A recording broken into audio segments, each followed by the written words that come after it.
Sidang Komisi Informasi Pusat dengan nomor register sengketa 018-4 Romawi KIP PSI 2025, 019-4 Romawi KIP PSI 2025, 016-4 Romawi KIP PSI 2025 antara PT Sumber Rezeki Pangan, PT Ayani Family Group, PT Porkom Indonesia terhadap Direktorat Jenderal Pajak Kementerian Keuangan Indonesia segera dimulai. Majelis Komisioner memasuki ruang sidang, hadirin dimohon berdiri.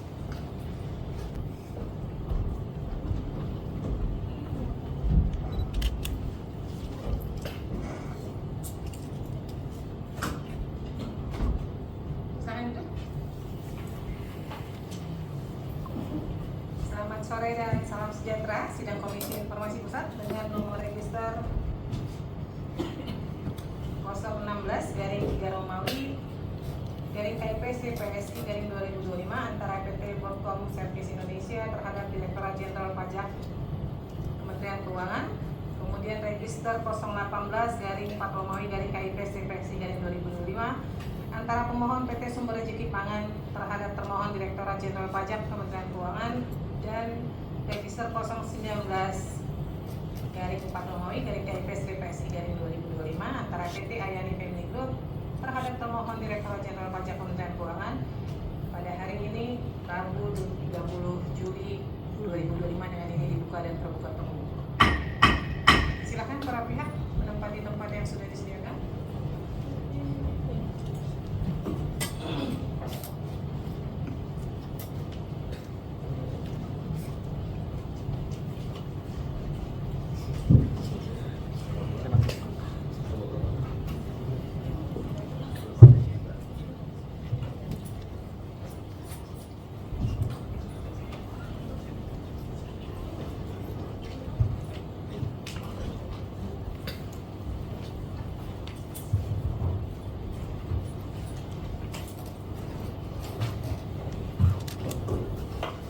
Baik, untuk register 18 dari PT Sumber Rezeki Pangan menarik permohonan informasinya. Untuk itu hari ini majelis akan membacakan penetapan.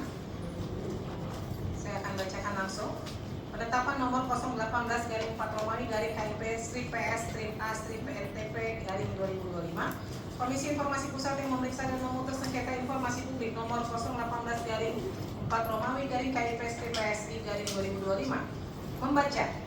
Permohonan penyelesaian sengketa informasi publik yang diterima dan diregister di Kepaniteraan Komisi Informasi Pusat pada tanggal 16 April 2025 dengan nomor 018-4 Romawi KIP PSI 2025 antara nama PT Sumber Rezeki Pangan, alamat Jalan Tangkit Raya nomor 1 RT 001 RW 00 Sungai Gelang Muaro Jambi dikuasakan kepada Firmare & Co Jakarta, Attorneys Law Dr. Alessandro Rey, SHMH, MKN, BSC, MBA, dan kawan-kawan, Jalan Menteng Utama 2, Blok FB 11, nomor 19, Pondok Lanji, Ciputat Timur 15412 terhadap nama Direktorat Jenderal Pajak Kementerian Keuangan RI, alamat Jalan Gatot Subroto nomor 40-42, Senayan, Kecamatan Kebayoran Baru, Kota Jakarta Selatan, Daerah Khusus Ibu Kota Jakarta.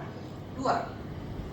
Penetapan Ketua Komisi Informasi Pusat nomor 24-PNTP-MK-M-2025 tentang penetapan Majelis Komisioner dan Mediator Register Sengketa nomor 018-4 Romawi KIP PS 2025 tertanggal 12 Mei 2025. Menimbang: 1.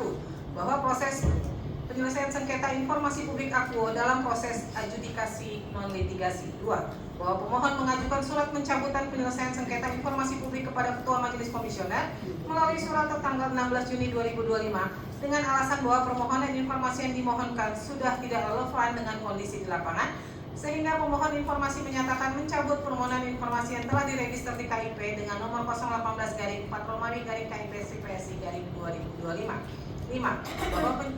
3. Bahwa pencabutan permohonan penyelesaian sengketa informasi publik sebagaimana yang dimaksud dalam poin 2 tidak perlu mendapat persetujuan dari pihak termohon. Mengingat bahwa berdasarkan pasal 23, pasal 26 dan pasal 27 Undang-Undang Nomor 14 Tahun 2008 tentang keterbukaan informasi publik, junto pasal 15 ayat 2 Peraturan Komisi Informasi Nomor 1 Tahun 2013 tentang prosedur penyelesaian sengketa informasi publik, menetapkan: 1. Menerima permohonan pencabutan pemohon penyelesaian sengketa informasi publik. 2. Menetapkan pencabutan permohonan penyelesaian sengketa informasi publik. 3. Memerintahkan kepada Panitra untuk mencoret permohonan sengketa informasi nomor 018/4 Romawi KIP/PSI/2025 dari register sengketa. Demikian ditetapkan pada hari Rabu tanggal 30 Juli 2025 oleh Majelis Komisioner Rosvita Fitri Pauline selaku Ketua Merangkap Anggota, Majelis Komisioner Arya Sandi Yuda dan Samratun Najah Ismail masing-masing selaku anggota Majelis Komisioner. Penetapan ini diucapkan dalam sidang yang terbuka untuk umum, dibantu oleh Muhammad Rehan Pradipta selaku Panitra Pengganti Komisi Informasi Pusat dengan dihadiri oleh pemohon dan termohon. Ketua Majelis Rosvita Fitri Pauline ditandatangani, anggota Majelis Samratun Najah Ismail ditandatangani, anggota Majelis Arya Sandi Yuda ditandatangani, Panitra Pengganti Muhammad Rehan Pradipta ditandatangani. Untuk salinan penetapan ini sah dan sesuai dengan aslinya diumumkan kepada masyarakat berdasarkan Undang-Undang Nomor 14 Tahun 2008 tentang Keterbukaan Informasi Publik dan Pasal 59 Ayat 4 dan Ayat 5 Peraturan Komisi Informasi Nomor 1 Tahun 2013 tentang Prosedur Penyelesaian Sengketa Informasi Publik.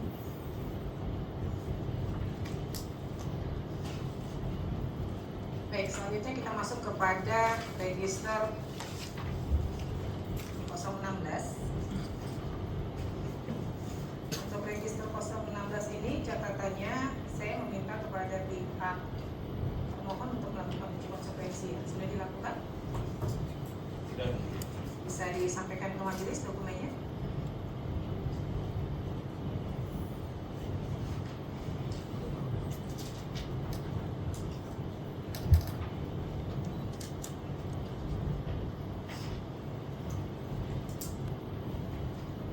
Termohon mengecualikan ya. Coba silakan dijelaskan terkait hasil uji konsekuensinya apa yang menjadi dasar pertimbangan.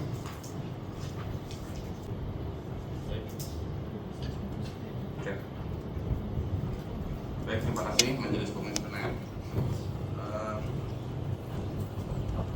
Sebelumnya kami sampaikan bahwa yang diminta oleh pemohon adalah dasar hukum yang melarang dilakukan peliputan elektronik audiovisual untuk kepentingan wajib pajak dalam tahapan pemeriksaan. Nah, yang kami lakukan uji konsekuensi adalah atas dari hasil rekaman suara atau audio dan atau gambar atau visual yang dilakukan oleh Direktur Jenderal Pajak dalam pertemuan antara pemeriksa pajak dengan wajib pajak dalam setiap tahapan pemeriksaan pajak. Dasar hukum yang melatar belakangi pengecualian adalah di pasal 17 huruf B setahu I Undang-Undang Nomor 14 Tahun 2008 tentang Keterbukaan Informasi Publik beserta penjelasannya. Kemudian pasal 17 huruf J Undang-Undang Nomor 14 Tahun 2008 beserta penjelasannya. Junto pasal 34 Undang-Undang Nomor 6 Tahun 83 tentang Pengetahuan Umum dan Tata Cara Perpajakan atau kita singkat Undang-Undang KUP beserta penjelasannya sementara diubah beberapa kali terakhir dengan Undang-Undang Nomor 6 Tahun 2023 tentang penetapan peraturan pemerintah pengganti Undang-Undang Nomor 2 Tahun 2022 tentang Cipta Kerja menjadi undang-undang beserta penjelasannya. Kemudian pasal 17 huruf J Undang-Undang KIP beserta penjelasannya junto pasal 79 ayat 3 Undang-Undang Nomor 23 Tahun 2006 tentang administrasi kependudukan sebagaimana telah diubah dengan Undang-Undang Nomor 24 Tahun 2013 tentang perubahan atas Undang-Undang Nomor 23 Tahun 2006. Kemudian pasal 17 huruf J Undang-Undang Nomor 14 tentang KIP beserta penjelasannya junto pasal 44 ayat 1 huruf B huruf K dan huruf I ayat 2 Undang-Undang Nomor 43 Tahun 2009 tentang kearsipan beserta penjelasannya. Kemudian pasal 17 huruf J Undang-Undang Nomor 14 2008 Undang-Undang KIP beserta penjelasannya junto pasal 36 Undang-Undang Nomor 27 Tahun 2022 tentang perlindungan data pribadi beserta penjelasannya. Konsekuensi atau pertimbangan bagi publik apabila informasi tersebut dibuka adalah yang pertama dapat mengganggu kepentingan perlindungan dari persaingan usaha tidak sehat akibat dari terungkapnya informasi yang berkaitan dengan kegiatan usaha wajib pajak dan atau wajib pajak lawan transaksi, dapat disalahgunakan untuk melakukan penipuan kepada wajib pajak dan atau wajib pajak lawan transaksi dengan meminta imbalan atau menawarkan iming-iming lainnya berdasarkan surat pemeriksaan. C. Pejabat yang tidak memenuhi ketentuan pasal 34 Undang-Undang KUP sebagaimana diubah berikut perubahannya diancam pidana sesuai ketentuan pasal 41 Undang-Undang KUP beserta penjelasannya. Pegawai yang tidak memenuhi ketentuan pasal 79 ayat 3 Undang-Undang Nomor 23 Tahun 2006 tentang administrasi kependudukan sebagaimana telah diubah dengan Undang Nomor 24 Tahun 2013 tentang administrasi kependudukan diancam pidana penjara atau denda sesuai ketentuan pasal 95A Undang-Undang Nomor 24 Tahun 2013 tentang perubahan Undang-Undang Nomor 23 Tahun 2006 tentang administrasi kependudukan beserta penjelasannya. Pegawai yang tidak memenuhi ketentuan pasal 44 ayat 2 Undang-Undang Nomor 43 Tahun 2009 tentang kearsipan diancam pidana sesuai ketentuan pasal 85 Undang-Undang Nomor 43 Tahun 2009 tentang kearsipan beserta penjelasannya. Dapat menimbulkan gugatan dan tuntutan ganti rugi dari subjek data pribadi sesuai ketentuan pasal 12 Undang-Undang Nomor 27 Tahun 2022 tentang perlindungan data pribadi. Kemudian, apabila ditutup informasi tersebut, maka dapat mencegah timbulnya persaingan usaha tidak sehat akibat dari terungkapnya informasi yang berkaitan dengan kegiatan usaha wajib pajak dan atau wajib pajak lawan transaksi, mencegah penyalahgunaan data dan atau informasi untuk melakukan penipuan kepada wajib pajak dan atau wajib pajak lawan transaksi dengan meminta imbalan atau menawarkan iming-iming lainnya berdasarkan surat pemeriksaan. Pejabat terhindar dari ancaman pidana sesuai ketentuan pasal 41 Undang-Undang KUP beserta penjelasannya. Pegawai terhindar dari ancaman pidana penjara atau denda sebagaimana diatur pasal 95A Undang-Undang Nomor 24 Tahun 2013 tentang perubahan Undang-Undang Nomor 23 Tahun 2006 tentang administrasi kependudukan beserta penjelasannya. Pegawai terhindar dari ancaman pidana sesuai ketentuan pasal 85 Undang-Undang Nomor 43 Tahun 2009 tentang kearsipan beserta penjelasannya. Dan terakhir, mencegah timbulnya gugatan dan atau tuntutan ganti rugi dari subjek data pribadi sebenarnya ketentuan pasal 12 Undang-Undang Nomor 27 Tahun 2022 tentang perlindungan data pribadi.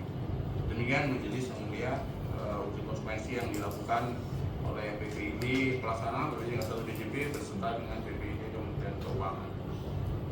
Ya, jadi kalau saya baca uji konsekuensi yang dilakukan, ini kan uji konsekuensinya yang pertama adalah data dan informasi terkait masalah hukum, dan yang kedua adalah hasil rekaman suara. Izin yang mulia, dan atau yang nomor 1 ini kita hanya menunjukkan halaman pertama. Ya, ini kan ada yang hasilnya yang 97 ini kan. 97 betul. Ya.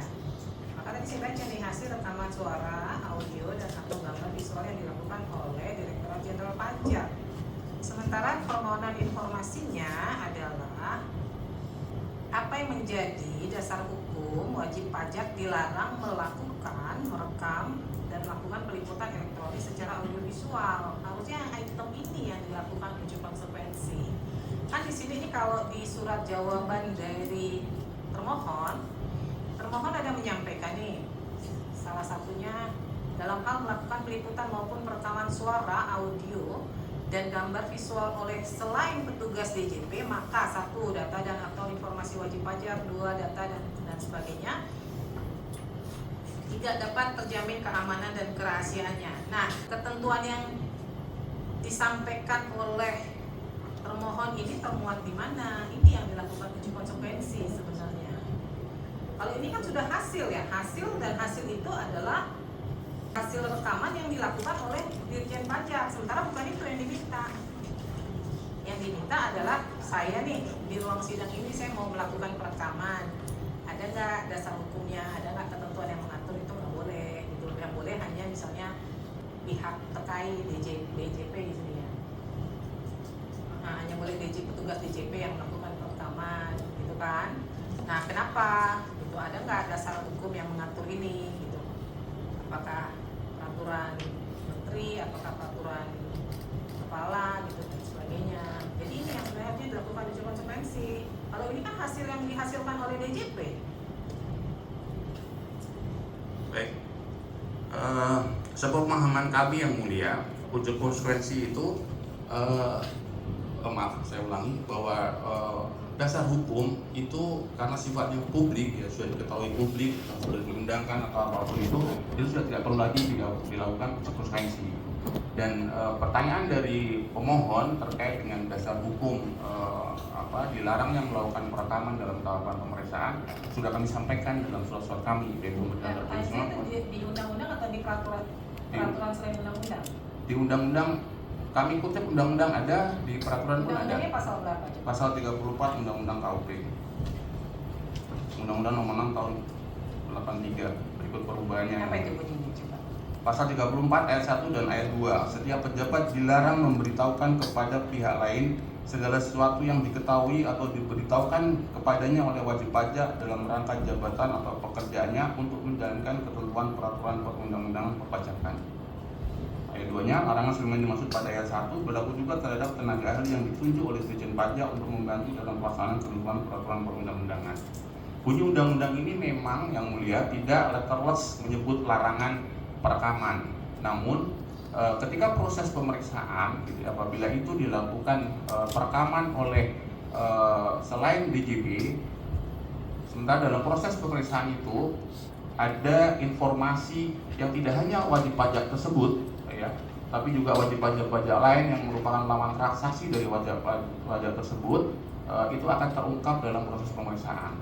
Sehingga kami para pemeriksa khususnya petugas pajak punya kewajiban untuk merahasiakan itu. Iya betul, tapi kan yang ada di undang-undang ini kan pasal 34 ayat 1 ini kalau saya sendiri membacanya ini terlalu umum gitu loh. Masa kalau semua hal bisa dinyatakan dikecualikan, maka secara spesifik kan harusnya diturunkan dalam sebuah peraturan yang secara detail mengatur apa saja sih yang nggak boleh gitu loh. Bahwa di sini kemudian saya sebenarnya mengacu ke jawaban termohon saja, karena termohon kan menjawab secara spesifik di sini dalam hal melakukan peliputan, perekaman dan sebagainya. Ini mengacunya kemana gitu loh? Ada nggak peraturan? Baik, di aturan di bawahnya ada yang mulia di PMK nomor 17 tahun 2013 tentang tata cara pemeriksaan. Berikut perubahannya, pasal 11 huruf K, bahwa dalam melakukan pemeriksaan untuk menguji kepatuhan pemenuhan kewajiban perpajakan, pemeriksa pajak wajib merahasiakan kepada pihak lain yang tidak berhak atas segala sesuatu yang diketahui atau diberitahukan kepadanya oleh wajib pajak dalam rangka pemeriksaan. Berikut peraturan Dirjen Pajaknya, Perpres 07 PJ tahun 2017 tentang pedoman pemeriksaan lapangan dalam rangka pemeriksaan untuk menguji kepatuhan pemenuhan kewajiban perpajakan. Jadi pasal 3 ayat 2, pertemuan antara pemeriksa pajak dengan wajib pajak harus dilakukan pada waktu dan tempat sesuai dengan surat panggilan dan di ruangan khusus yang memiliki alat perekam suara, audio, dan gambar atau visual. Nah ini sebenarnya dilakukan uji konsekuensi pada peraturan ini, karena ini kan bentuknya peraturan. Kalau tadi dia termuat di dalam undang-undang secara spesifik, saya akan bilang dikecualikan otomatis. Tapi karena dia bentuknya hanya peraturan dirjen, hanya peraturan menteri keuangan, itulah yang harus dilakukan uji konsekuensi. Maka uji konsekuensi itulah yang secara spesifik harusnya menggambarkan isi dari peraturan menteri nomor 17 sama peraturan dirjen pajak ini, itu loh yang dituangkan di dalam hasil uji konsekuensi. Ini kan kalau ini tidak menggambarkan ini. Karena perekamannya berdasarkan PMK berikut pernya bahwa perekaman itu dilakukan hanya oleh DJP, maka yang kami lakukan uji konsekuensi adalah hasil perekamannya itu yang mulia. Yang mana coba? Yang secara spesifik mengatakan bahwa perekaman hanya boleh dilakukan oleh DJP di mana? Di peraturan Dirjen Pajaknya, Perpres 07. Pertemuan antara pemeriksa pajak dengan wajib pajak harus dilakukan pada waktu dan tempat sesuai dengan surat panggilan dan di ruangan khusus yang memiliki alat perekam suara, audio, dan gambar. Ini ruangan kami pasti. Ya, tapi kan nggak ada menyatakan bahwa pihak lain tidak boleh melakukan perekaman, ya.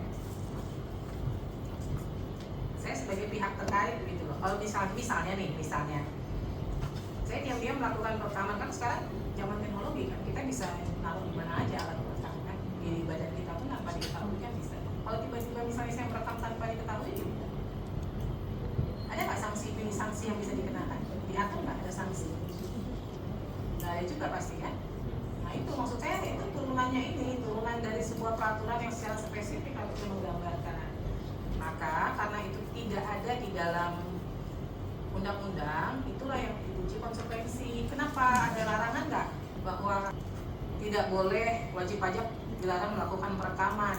Kenapa? Dampaknya apa? Barulah masuk ke yang tadi ini pasal 17 dan sebagainya. Karena kan pertanyaannya yang waktu itu saya minta dilakukan uji konsekuensi adalah kenapa sih wajib pajak dilarang untuk melakukan perekaman? Gitu. Karena yang diminta adalah pertanyaan itu, bukan hasil Izin yang rekaman yang mulia. sudah dilakukan. Karena hasil rekaman yang dilakukan bukan oleh petugas pajak itu tidak dapat meyakinkan kami bahwa data itu tidak akan tersebar kemana-mana. Ya betul, itu makanya termohon harus melakukan uji konsekuensi, menguatkan di dalam kajian itu. Kenapa wajib pajak dilarang melakukan perekaman? Sekarang saya misalnya mau melakukan perekaman terus dilarang, saya minta dong dasarnya mana nih yang menjadi dasar itu tidak boleh dilakukan perekaman. Oke, tidak ada undang-undang, peraturan menteri nggak ada, uji konsekuensinya dong, sudah dilakukan uji konsekuensi. Jika dilakukan perekaman maka dampaknya A, B, C, D gitu loh.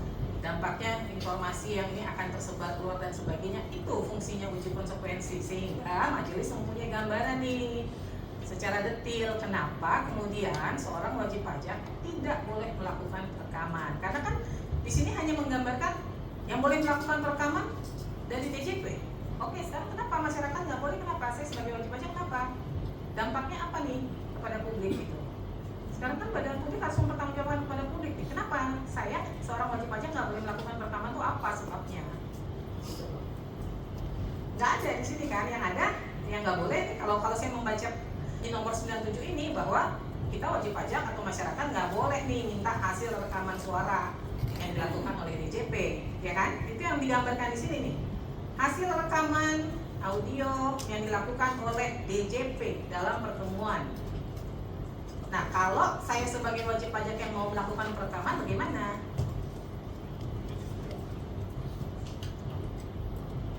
Coba silakan dari PPD utama. Ya,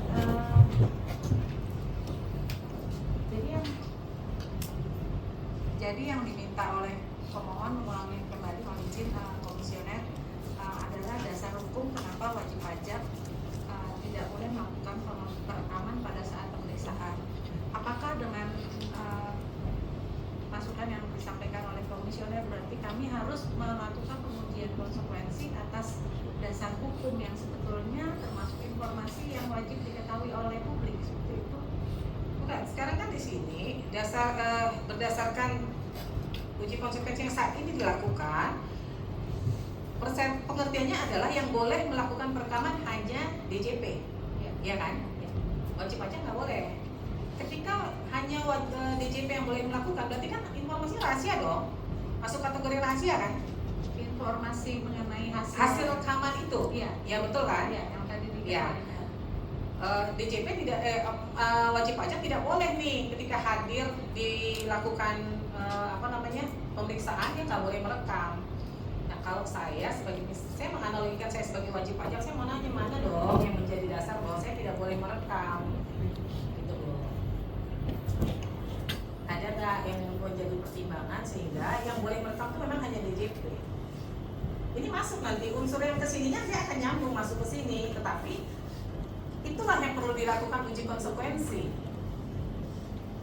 Bahwa oke nih nggak ada nih memang peraturan yang mengatur itu, tetapi berdasarkan pertimbangan dari badan publik itu harus dikecualikan bahwa larangan itu tidak bisa, atau misalnya rekaman itu tidak boleh dilakukan dengan pertimbangan A, B, C, D, E.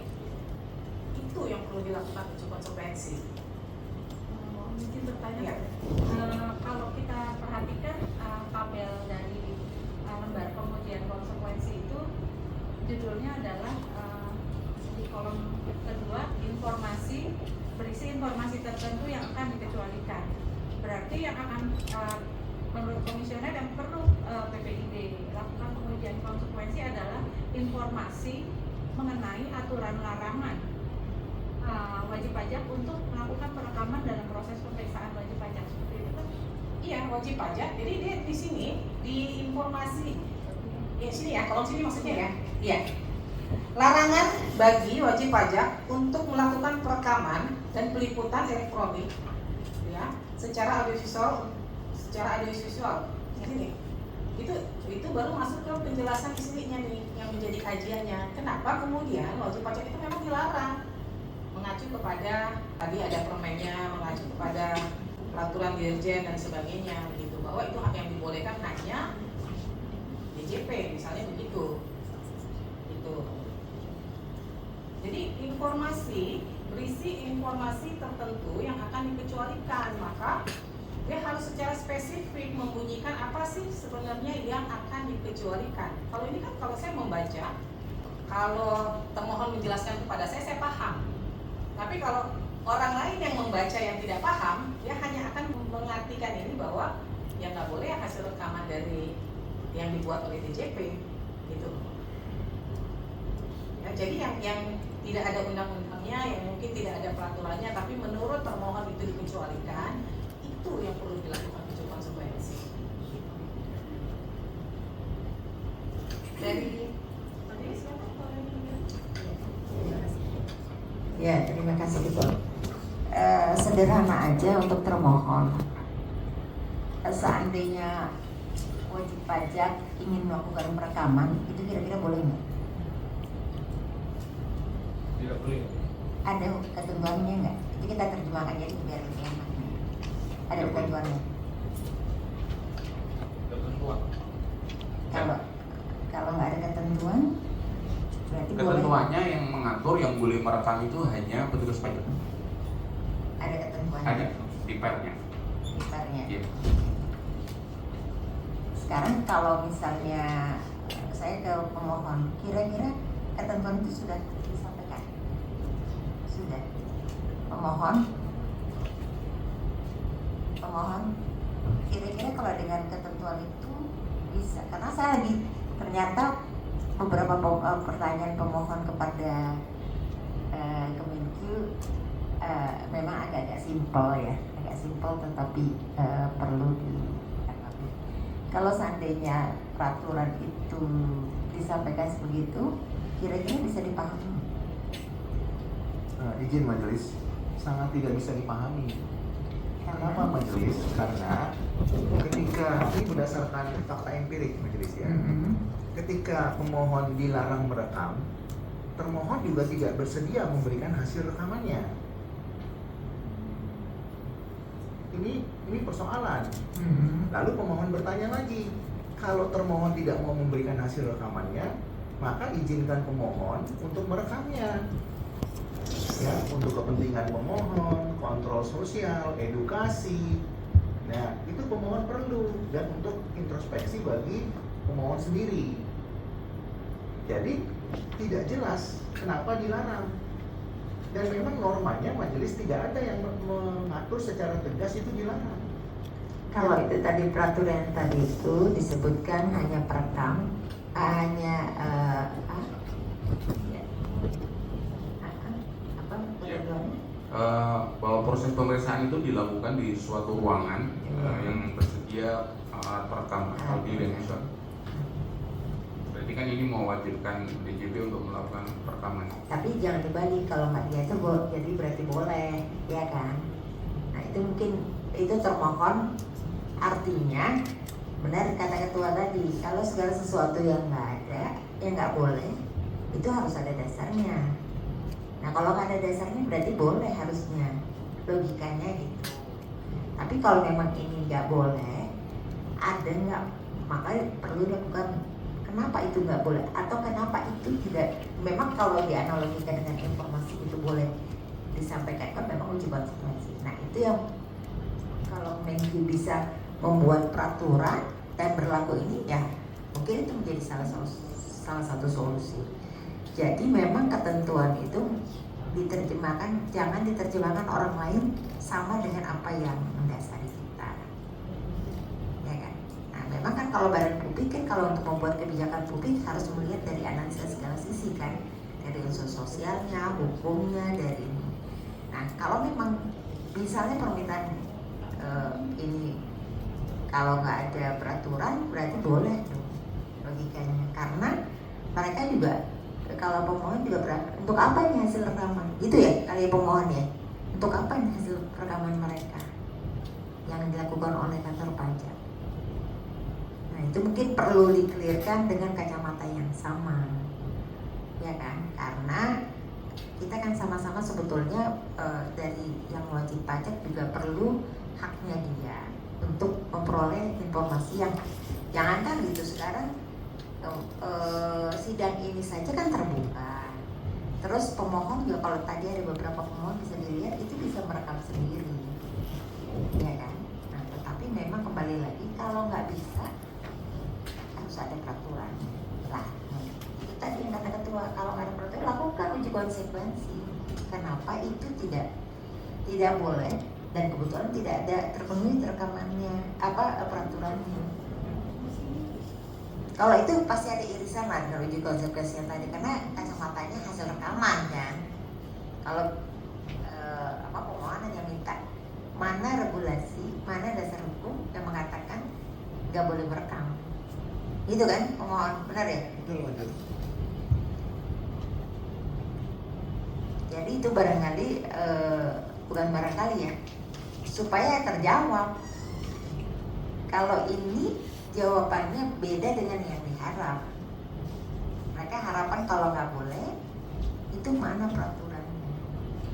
Kalau ini peraturannya uji konsekuensi nggak boleh ngasih rekaman, kan gitu. Dua hal yang kita mungkin sama persepsi dulu.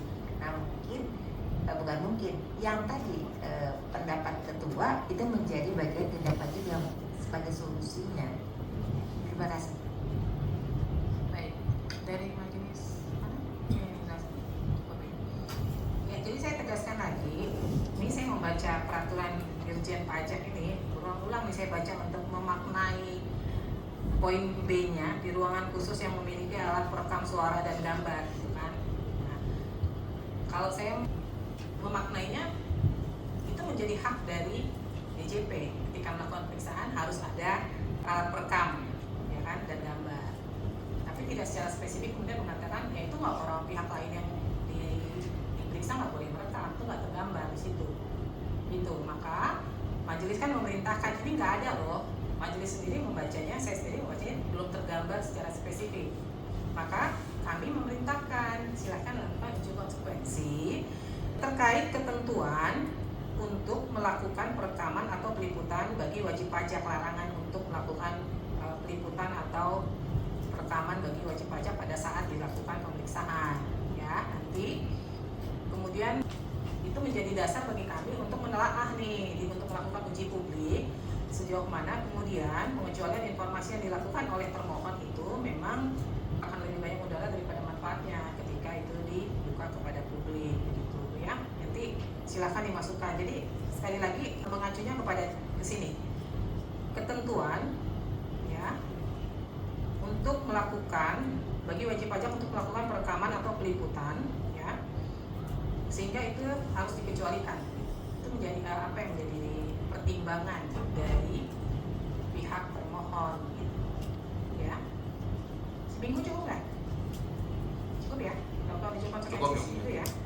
Ya, nanti dampaknya apa, terus kemudian apa yang harus dilindungi di situ tuh semua dijabarkan di dalamnya ya, itu menjadi pertimbangan bagi majelis.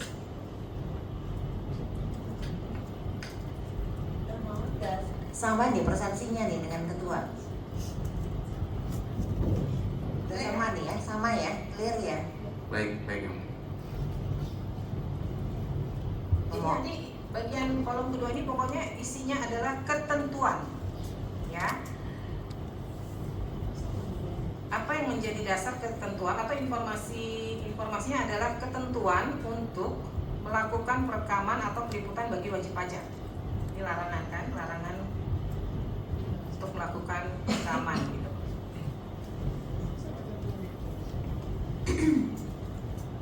Ada petunjuk teknis lain nggak, izin ketua? Petunjuk teknis yang mungkin penjelasan dari peraturan itu, sehingga ada mungkin beberapa alinea yang mengatakan, misalnya contoh, perekaman hanya dilakukan oleh petugas pajak dalam kurung tidak dibenarkan oleh wajib, misalnya begitu. Karena kan pemohon ini tetap meminta peraturan, tetapi kalau memang belum ada nggak dasar yang lain yang bisa digunakan, yaitu tadi termasuk melakukan uji konsekuensi. Tapi supaya jangan nanti hasil uji konsekuensi kita terima, tapi pemohon merasa tetap butuh gitu kan. Nah, itu perlu dikaji lah referensi untuk dasar pembuatan peraturan itu.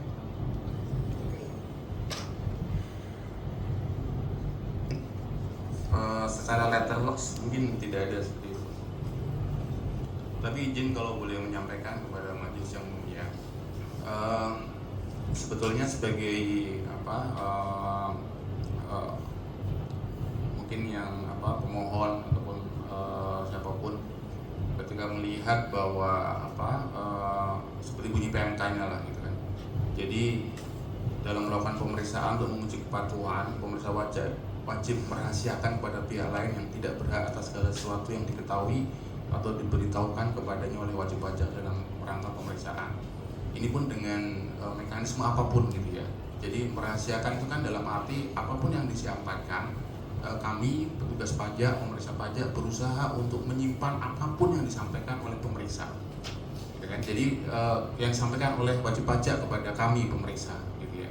Nah, makanya upaya-upaya untuk biar informasi yang disampaikan oleh wajib pajak kepada pemeriksa ini tidak tersebar, maka mitigasinya adalah jangan sampai ada salah contohnya rekaman yang dilakukan walaupun oleh pihak yang diperiksa gitu ya. Karena di dalam proses pemeriksaan ada juga data informasi pihak-pihak lain gitu ya yang terkait yang harus juga dilindungi oleh pemeriksa pajak. Nah, sebenarnya dari logika ini sebetulnya yang mulia mohon menjadi pertimbangan bahwa tujuan kami untuk melarang merekam itu semata-mata karena kami punya kewajiban undang-undang sebagai pejabat negara, pemeriksa pajak harus merahasiakan informasi wajib pajak gitu ya. Karena kami tidak punya keyakinan bahwa nanti rekaman itu akan kemana-mana. Bagaimana dengan lawan transaksi? Misalnya kami memeriksa PTA ini transaksi dengan PTB senilai 100 miliar. Nah, hanya kan jadi tahu PTB ini yang bukan BP yang diperiksa. Kalau itu tersebar kemana-mana, semata-mata untuk itu. Sementara untuk hak wajib pajak terkait dengan proses pemeriksaan itu tahapan-tahapannya sangat dipenuhi hak wajib pajak gitu ya. Ketika pembahasan akhir hasil pemeriksaan itu semua koreksi disampaikan, semua pemeriksaan hasil-hasilnya disampaikan. Wajib pajak punya hak untuk menanggapi ya. Kalaupun itu tidak puas, dia bisa keberatan. Kalau tidak puas, dia mengajukan banding di pengadilan pajak. Jadi hak-hak itu terpenuhi. Jadi di proses ini mohon kiranya menjadi pertimbangan majelis bahwa tujuan kami bukan untuk mengekang wajib pajak, tapi memang kami diamanahkan untuk melindungi informasi tersebut. Terima kasih. Ya, jadi nanti termohon kan sebenarnya yang menjadi dasar hukum itu tidak mesti misalnya undang-undang yang mengatur perpajakan, tidak mesti undang-undang yang mengatur Kemenkyu, atau tidak mesti peraturan yang mengatur Kemenkyu, tapi bisa peraturan-peraturan atau undang-undang lain. Ini saya kasih contoh misalnya terkait data pribadi pasien itu kan banyak undang-undang terkaitnya, ada undang-undang kesehatan, ada undang-undang rumah sakit, ada undang-undang perlindungan data pribadi. Nah, nanti silahkan coba dicari dasar hukumnya bahwa ketika melakukan pemeriksaan atau audit dan sebagainya, maka memang peliputan itu atau perekaman itu dilarang gitu loh. Siapa tahu ada undang-undang lain atau peraturan lain terkait yang diberlakukan untuk hal-hal seperti itu. Gitu ya, itu bisa dicantumkan sebagai dasar hukum. Jadi dasar hukum itu tidak mesti mengacu hanya kepada badan publik pajak saja begitu loh. Ya, jadi itu nanti dilengkapi dasar hukum, kemudian yang secara spesifik ya. Maka kalau di persidangan ini kalau kami minta secara spesifik ya karena kami butuh kajian untuk kemudian majelis melakukan uji publik sejauh mana memang itu harus dikecualikan atau kemudian harus dibuka kepada publik gitu ya. Demikian ya dari pihak termohon ya. Saya kasih waktu seminggu dari sekarang ya. Dari pihak pemohon ada yang ingin disampaikan lagi? Sedikit tambahan saja majelis, terima kasih kesempatannya. Sekedar menyampaikan informasi tadi termohon mengatakan niat baiknya. Justru yang terjadi secara empirik itu berbeda dengan yang kami alami atau pemohon alami. Dengan tidak dilakukannya perekaman, ada indikasi kesewenang-wenangan di situ. Itulah yang kami alami majelis, pemohon alami. Kenapa muncul utang pajak pengalaman kami 16 miliar itu karena nggak ada rekamannya. Itu fakta empirik. Nah, di lain sesi kita bisa mempersoalkannya. Tapi justru kenapa itu yang kami tanyakan karena itu adalah pengalaman yang betul-betul terjadi. Nah, oleh karena itu ketika kami mohon larangannya itu untuk memberikan kepastian hukum kepada wajib pajak ya sebagai pihak yang tentunya punya hak ya dalam menjalankan kewajiban perpajakan. Jadi kalau tadi terbanding mengatakan itu semata-mata niat baik, justru itu potensi ya sebaliknya karena yang dialami adalah a contrario. Yang dialami bukan seperti itu ya dan itu faktanya. Kalau nanti bisa diurut Kalau termohon mau lihat silakan saja kan begitu. Makanya pemohon menanyakan itu, di mana itu normanya yang mengatur demikian, ya. Nah itu saja majelis, terima kasih. Baik, terima kasih. Dari termohon ada yang disampaikan lagi, silakan. Satu kali. Ya. Izin yang mulia. Kami memahami sekali gitu ya nuansa alam kebatinan dari pemohon terkait dengan apa yang tadi disampaikan gitu ya. Tapi kalau saya mau menyetir opini Iuris Doctorum dari Profesor Bernard Arif Sidarta, dalam konstruksi penafsiran hukum di Indonesia kita tidak sekedar mengenal apa yang disebut dengan a contrario sebagaimana pemohon ungkapkan, tapi kita pun mengenal berbagai macam model penafsiran. Saya teringat beliau pernah mengatakan bahwa kita pun mengenal penafsiran hermeneutika, di mana penafsiran tersebut itu adalah penafsiran yang mencoba untuk menggabungkan beberapa model penafsiran. Di samping model penafsiran gramatikal sebagaimana termaktub luhur dalam ketentuan pasal undang-undang, juga ada juga penafsiran lainnya seperti penafsiran sistematis, di mana kita menerapkan juga konsep ini di dalam jawaban kita. Juga ada juga penafsiran teleologis atau sosiologis, bahwa sekalipun kemudian tidak ada ketentuan yang secara lateral mengatur terkait dengan apakah kemudian wajib pajak itu boleh meminta atau merekam dan lain sebagainya, tapi bukan berarti dengan tidak adanya aturan tersebut itu kemudian memperbolehkan wajib pajak untuk kemudian merekam. Tapi kemudian kami pun memperlihatkan adanya urgensi fatal yang kemudian akan terjadi ke depannya kalau ternyata kemudian upaya tindakan tersebut dilakukan. Seperti contohnya adanya kemungkinan bahwa transaksi pihak ketiga terbongkar ke publik, merugikan keuangan negara, memberikan dampak masif. Bahkan undang-undang sektoral di dalam undang-undang persaingan usaha tidak sehat pun kemudian mengatur hal yang sama gitu. Sehingga kemudian upaya yang Direktorat Jenderal Pajak lakukan itu bukan sekedar semata-mata hanya didasarkan pada ketentuan peraturan perundang-undangan yang berlaku, Undang-Undang KUP pasal 34 undang-undang yang kita lakukan, tapi kita pun kemudian mencermati dan memotret dari undang-undang terkait lainnya, seperti Undang-Undang Persaingan Usaha, kemudian undang-undang terkait dengan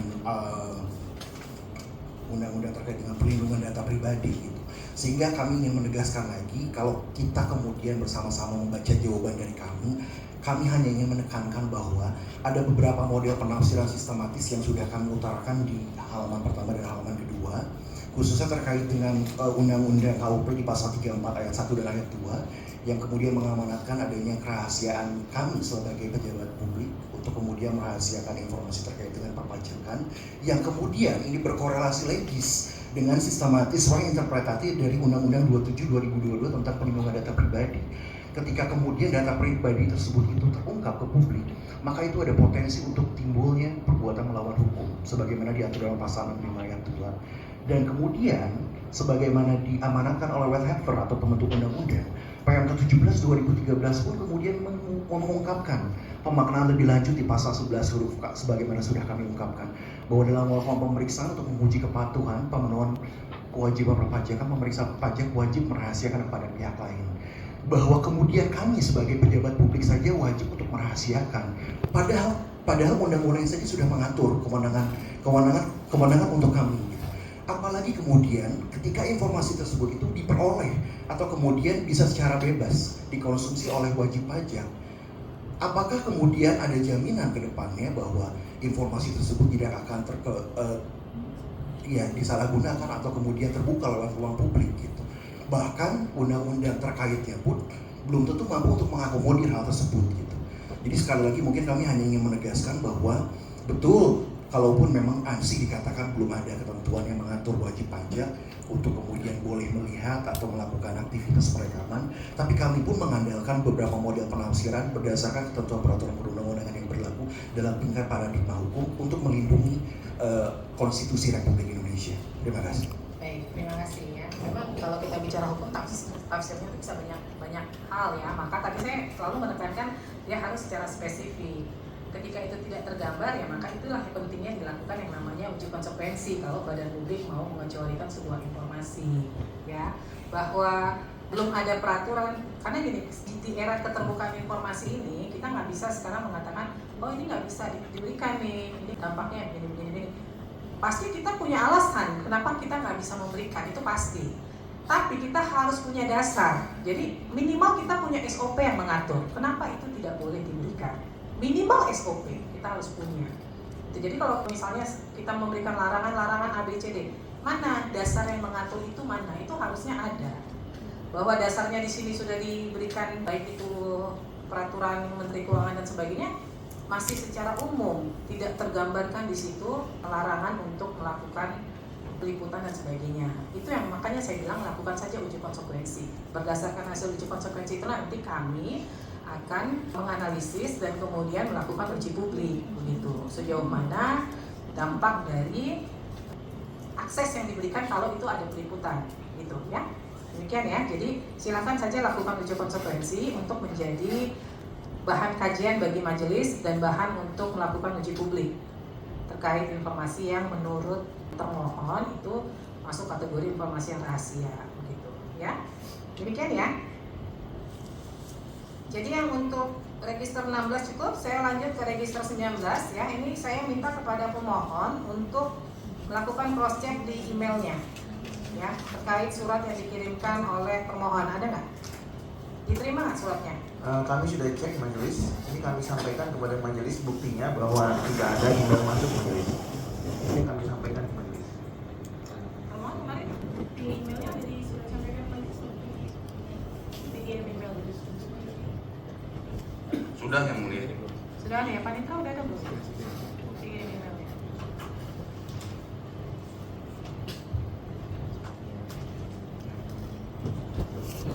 Izin majelis kami sampaikan ini. Ya, silakan.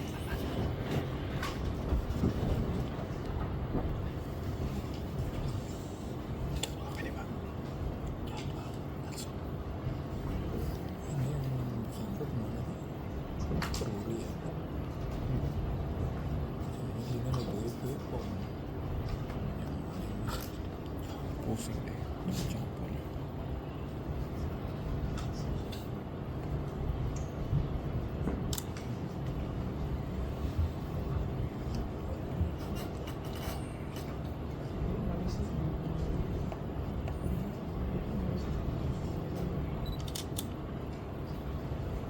Izin menyampaikan kembali yang mulia kalau diperlukan. Ya, boleh sekarang.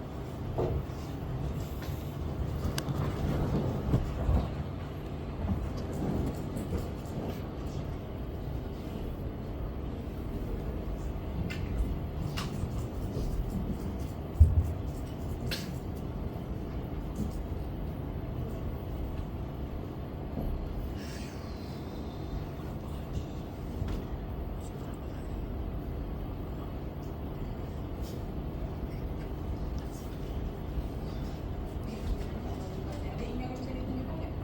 Majelis.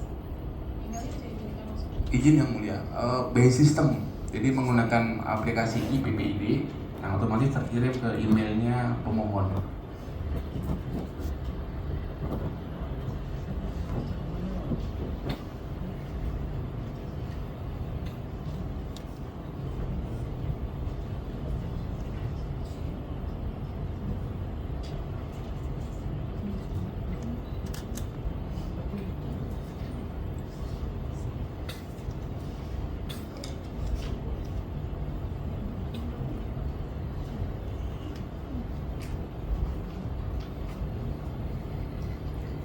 Alamat emailnya ayani@familygroup@gmail.com, benar nggak?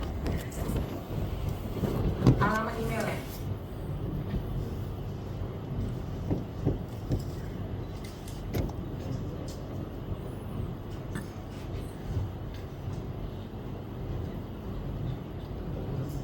Ayani Family Group, Ayani Family pakai Y Group @gmail.com. Sama nggak? Benar ya? Ya, benar. Benar ya?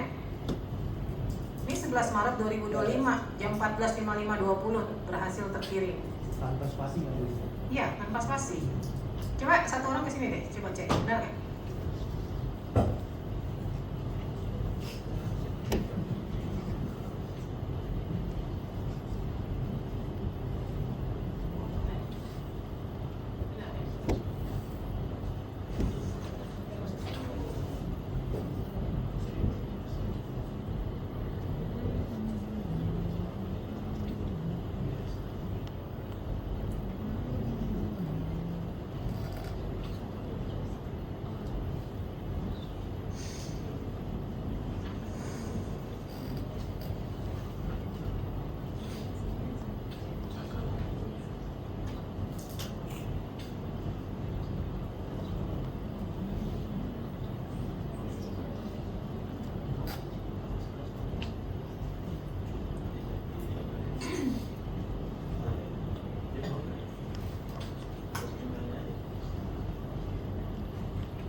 majelis bisa lihat by sistemnya?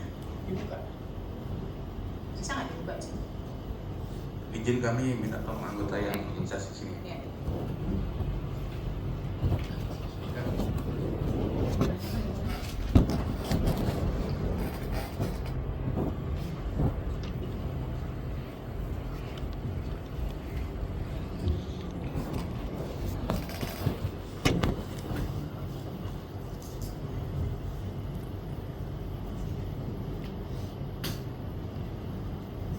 Ini ekspor keberapa?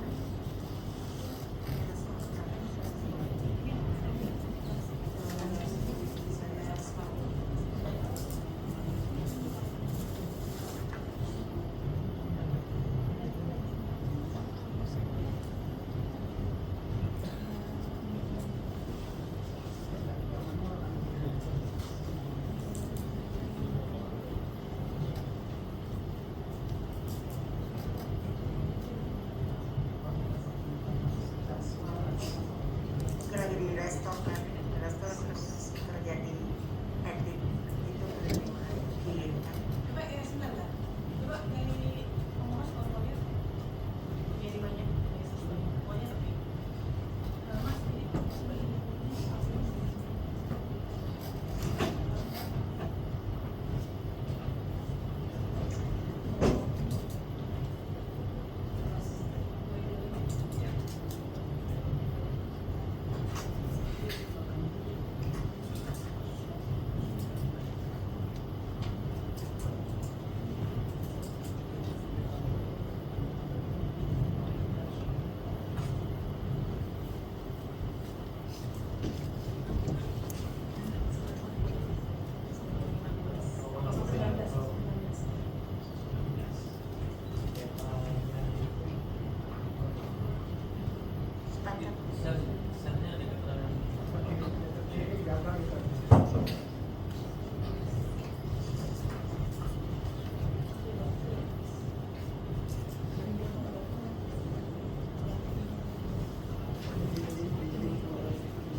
Baik, pemohon untuk register 019 majelis sudah melakukan pengecekan.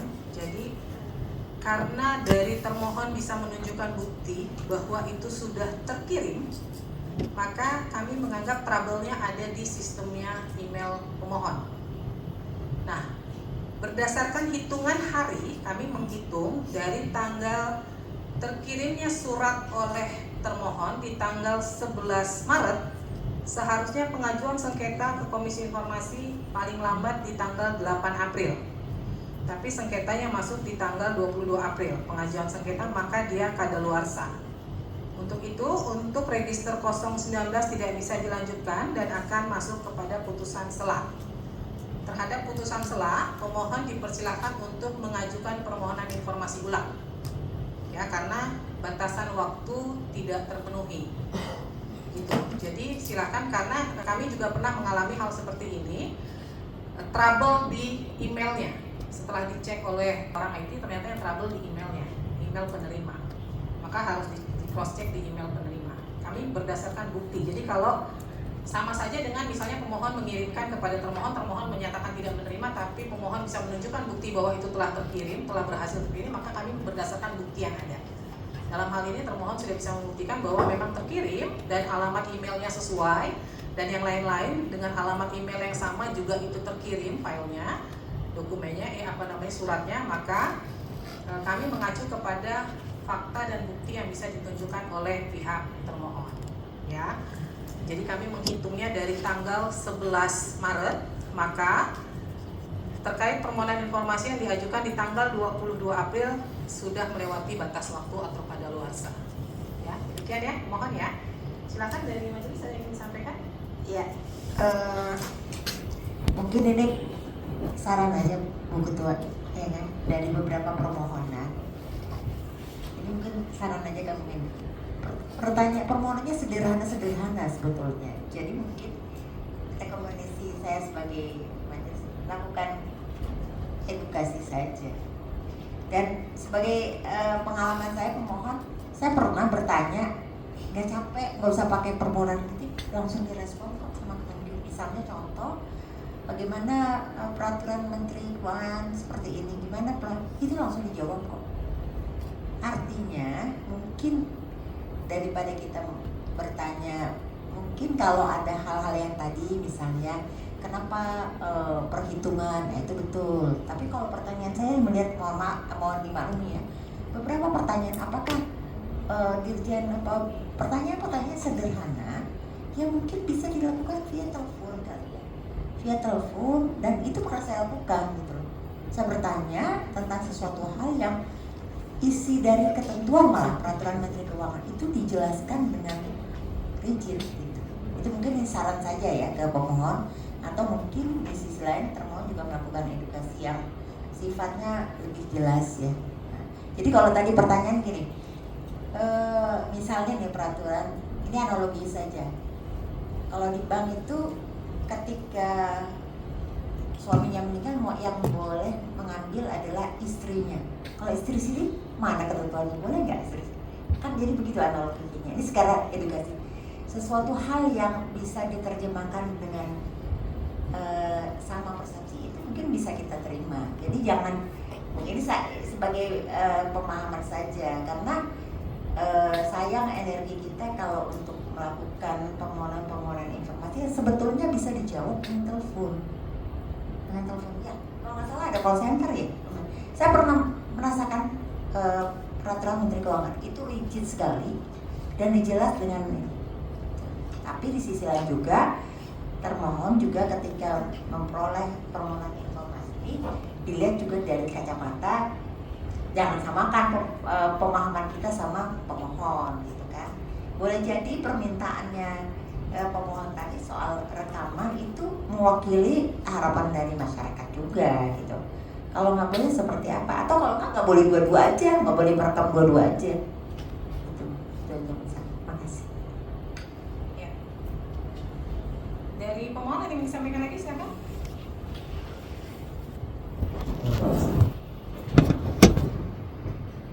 Terima kasih majelis.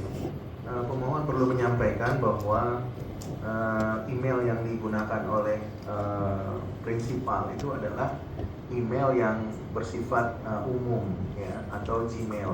Ya, kita tahu itu Gmail semua dipakai oleh banyak masyarakat ya. Tadi kalau majelis mengatakan tadi bahwa ada potensi error di emailnya pemohon, Sementara menurut pemohon justru email pemohon itu lebih kredibel ya, karena digunakan oleh lebih banyak dibandingkan dengan yang digunakan oleh termohon secara privat. Ya, nah dan mungkin di antara kita di sini termasuk majelis juga pengguna gmail.com. Ya, tadi pemohon sudah sampaikan majelis bahwa pemohon sudah memprint semuanya. Nah, hari demi harinya tidak ada yang masuk. Ya, nah, kalau kemudian itu dikatakan bahwa ada potensi itu error, berarti kan majelis menyimpulkan bahwa emailnya termohon itu lebih kredibel. Ya, sementara kalau memang itu ada menurut pemohon, tentu pemohon akan mengakuinya majelis. Tapi secara lagi-lagi fakta yang terungkap memang kami sudah print dan sampaikan, tidak ada yang kami terima. Bahwa kemudian itu ada narasi terkirim, faktanya memang tidak pernah diterima. Ya, jadi pemohon ingin menyampaikan bahwa akan agak sedikit sulit untuk bisa diterima secara nalar manusia pada umumnya. Tentu kami bukan ahli IT majelis ya, tapi kami meyakini bahwa justru itulah yang lebih kredibel ya, karena memang lebih dipakai oleh banyak orang ya. Persoalannya apakah narasi terkirim itu artinya bisa dipastikan. Nah, kasusnya ada beda majelis. Tadi majelis mengatakan bagaimana kalau pemohon mengirim dengan resipos. Resipos itu tentunya kan diakui oleh termohon sendiri ya, misalnya PT Pos Indonesia itu diakui ya. Tapi persoalannya kalau email ini mau dibandingkan dengan email termohon, ini kan berarti ada persoalan kredibilitas ya, karena kami membuktikan kami tidak terima majelis ya. Nah, jadi mohon majelis pertimbangkan itu ya, karena memang faktanya tidak diterima ya, kecuali memang bisa dibuktikan bahwa email termohon itu lebih kredibel ya, sehingga kemudian pertimbangan hukumnya bisa mengatakan bahwa sudah terkirim tapi kemudian kami terlambat menyampaikan permohonan ini ya. Tapi persoalannya pemohon meyakini itu tidak mungkin emailnya lebih kredibel daripada email gmail.com. Kalau mau dilakukan survei pun ya kan, pemohon meyakini itu gitu ya, apalagi kalau mau dikaitkan dengan jumlah penggunanya di seluruh dunia ini. Nah, oleh karena itu ini informasi saja buat majelis ya, karena kami meyakini itu majelis ya, karena kami penggunanya dan kami selalu menggunakan pengecekan, dan ini tidak terjadi di kasus yang lain, hanya ini saja. Ya, saya tidak mengatakan email siapapun yang lebih kredibel, dan itu bukan menjadi ranah kami juga untuk menilai kredibel atau tidaknya. Kemudian saya juga tadi tidak membandingkan dengan resi. Kalau resi saya tahu ada tanda terimanya langsung. Saya tadi membandingkan dengan ada kasus di mana pemohonnya mengirim surat kepada termohon juga melalui email, termohon mengatakan tidak menerima. Ternyata kreditnya di emailnya termohon, itu pernah bukan termohon yang ini ya, di kasus yang lain gitu. Ya, kami kemudian harus memutus berdasarkan bukti yang ada, fakta dan bukti yang ada. Faktanya saat ini berdasarkan data dan fakta yang majelis terima, emailnya terkirim, berhasil dikirim gitu. Pemohon tidak menerima email itu ya, kami harus berdasarkan apa yang data dan fakta yang bisa ditunjukkan oleh para pihak gitu ya. Jadi itu yang menjadi dasar kami memutuskan. Nah, mungkin kan kami kemudian mengundang orang IT hanya untuk memeriksa benar tidak sih ini terkirim atau enggak gitu. Karena kan tadi kami menegaskan di alamat emailnya sesuai atau tidak, ternyata sesuai gitu ya. Jadi demikian ya, majelis sudah bersepakat untuk register 016 ya. Jadi untuk register 016 kita akan pemeriksaan lanjutan setelah mendapatkan hasil uji konsekuensi dari termohon.